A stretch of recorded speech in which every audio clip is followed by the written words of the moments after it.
Oke, setelah kemarin membahas tentang hukum Kepler yang menjelaskan tentang planet mengelilingi matahari, lintasannya seperti apa, dan ada hubungan antara periode dengan jarak lintasannya. Sekarang kita lanjutkan dengan gaya gravitasi atau gravity force. Oke, ketika kamu menyaksikan tayangan ini, sini ada sistem tata surya, kemudian satunya lagi ada seseorang, ini ceritanya Newton yang lagi duduk, kemudian ada apelnya jatuh. Apa sih pertanyaan yang terlintas gitu kan?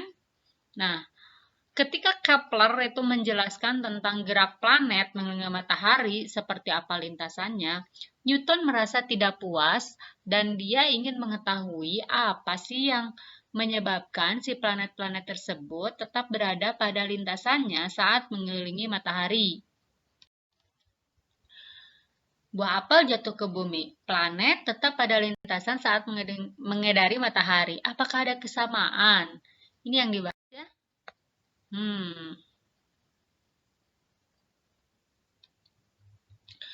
Kesamaan dari kedua kondisi ini, apel jatuh ke bumi terjadi karena adanya gaya gravitasi.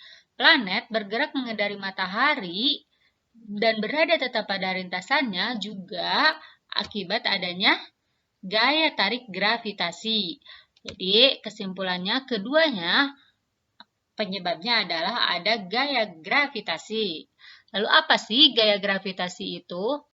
Secara teorinya, menurut Newton, jika ada dua buah benda, masanya M1 dan massa kedua adalah M2, maka antara kedua benda ini akan terjadi gaya tarik yang besarnya. Nah, ini akan terjadi gaya tarik, gitu ya. Akan saling tarik-menarik.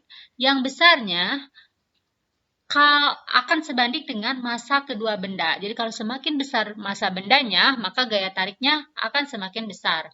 Semakin jauh jaraknya, maka gaya tariknya akan semakin kecil. Saya tuliskan seperti ini. Kamu bisa coba dapatkan gaya gravitasi ini ya dari aplikasi yang ada di web kita bersama ya. Kamu klik nih, Lialesa at SMA Lab UPI SCHID.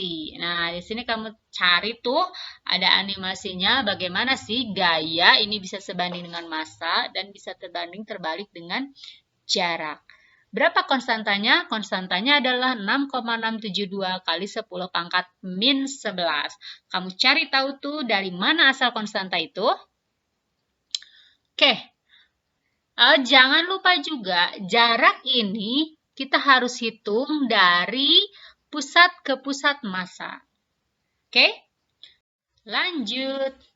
Nah, sekarang bagaimana dengan benda-benda yang ada di dekat permukaan bumi? Nah, kalau kita kayak tadi tuh, sebuah apel yang jatuh ke permukaan bumi, atau kalau kita narik benda, bendanya itu ada di dekat bumi, maka dia akan selalu jatuh. Misal nih, ini ada bumi ya. Kemudian di sini ada sebuah benda. Ketika kita biarkan, maka si benda ini akan tertarik ke permukaan bumi. Berapa besar gayanya? M kali G. Dari mana ini dapatnya? Nah, dari persamaan ini juga. Kok bisa ya seperti itu? Nah, kalau kita lihat, ini kan besarnya adalah GM, MM di sini adalah massa bumi ya, massa bumi, kemudian ini jari-jari bumi kalikan M. Kamu ingat tentang hukum Newton yang kedua, F sama dengan M dikalikan A. Ini adalah massa benda. Nah, ini massa benda, ini massa benda, gitu kan? Sisanya adalah percepatan, maka yang GMM ini adalah percepatan. Karena disebabkan oleh bumi, maka disebutlah dengan percepatan gravitasi bumi, atau dikenal dengan istilah G kecil. Percepatan gravitasi bumi G ini juga sama besarnya dengan kuat medan gravitasi.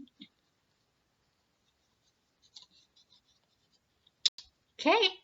Nah, Untuk di permukaan bumi, gaya gravitasi ini tidak lazim disebut dengan F, tapi biasanya kita sebut dengan W atau gaya berat.